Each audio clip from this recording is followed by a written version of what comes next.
others have made very clear this morning, this case has profound consequences for press freedom and democracy around the world.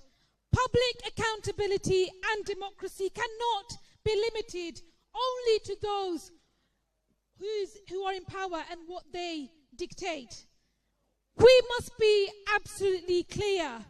Julian Assange is where he is today because of his whistleblowing activities about illegal wars, about mass murder, about the murder of civilians, and about corruption on a grand scale.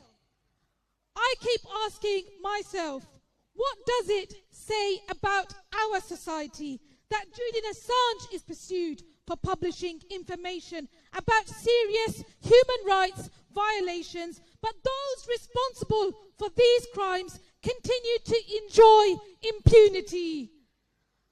In 2003, I was 13 and I marched against the Iraq war.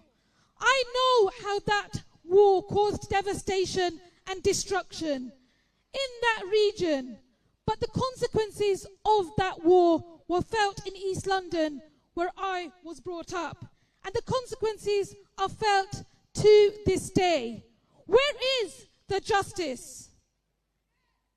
Human rights are also at the core of what is at stake. As has been mentioned, I have no confidence that if Julian is extradited, that his life will not be at risk.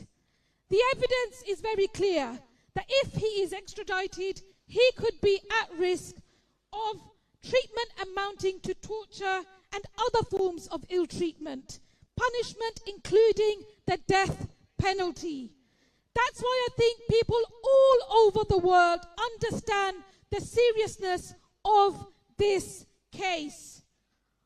I really think that we cannot say that we stand for press freedom if freedom only exists if it does not challenge or go beyond what certain powers want. And human rights are not inalienable if they are partially applied at the whims of the most powerful. And we must remember that whatever happens today. Press freedom and human rights are exactly about protecting people against the tyrannies of power. And it's that freedom and that right that we must continue to defend today and going forward.